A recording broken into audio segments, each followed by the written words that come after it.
Hi, my name is Kim Shipley. I'm at Lincoln Elementary School. I'm a third grade teacher currently, and our school is located in a small town called Exeter, California.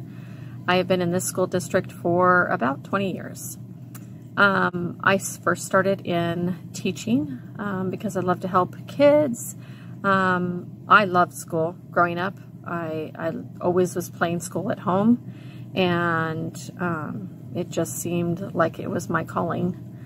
If I could have any other job, it would be an airline stewardess. Is probably one of the things that pops to my mind because that's something else I always wanted to be, and something I pursued when I was in college. Actually got hired by a major airline, and then just rethought what my calling really was, and decided to do teaching first, and then if I didn't like it, I would go into being an airline stewardess. How are kids different now than 30 years ago? Just talking to one of my teacher friends yesterday, and the biggest difference is the respect. There's just not a lot of respect for the teachers anymore, and so behaviors are more common in the classroom, out amongst just along the schoolyard, because of the respect level. You can ask a child to do something, they'll kind of look at you like, make me, or what are you going to do about it, or I know you're not going to chase me down if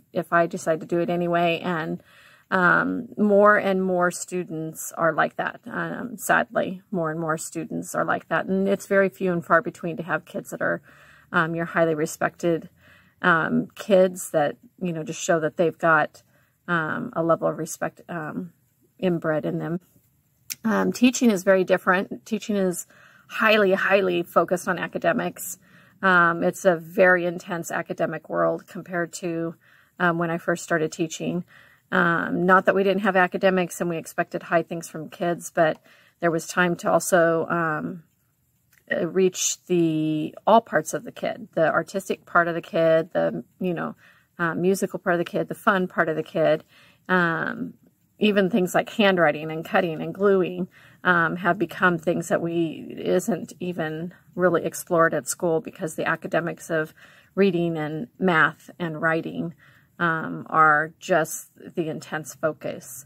I tell teachers, I'm a master teacher, so I have student teachers come teach under me all the time, and I always tell them to make sure that they get a lot of experience in the classroom before they step out and do this full-time.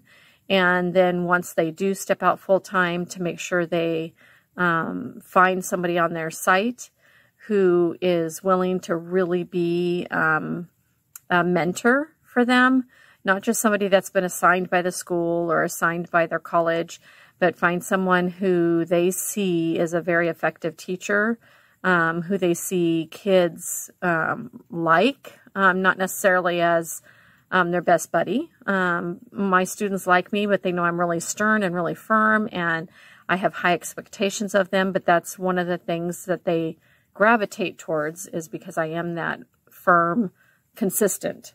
So to find a teacher like that can support them and help them not feel like they're drowning in our teaching world nowadays, because the academic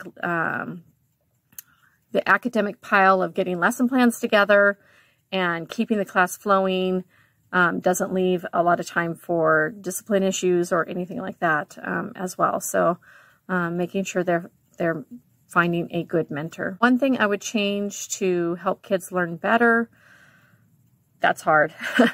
Because you just really have to know the individual kids. I guess one of the biggest things is getting the support when you need the support. So when I have a kid who I feel has some dyslexia or some kind of visual print, and I ask for, can I get this, or can I get this support for this student, not to have to sit there and fight. And most of the time, when you're asking for support for any kind of special thing, there isn't support out there for them, unless they're really special ed, and then it even still takes a huge process. The red tape is just incredible to get kids help. And so to help kids learn better is just to get the support that they need, and get, when the teacher says, I need this for this kid, have somebody who can find the support or help them with the support. And I think that's question 7, so I'm done here.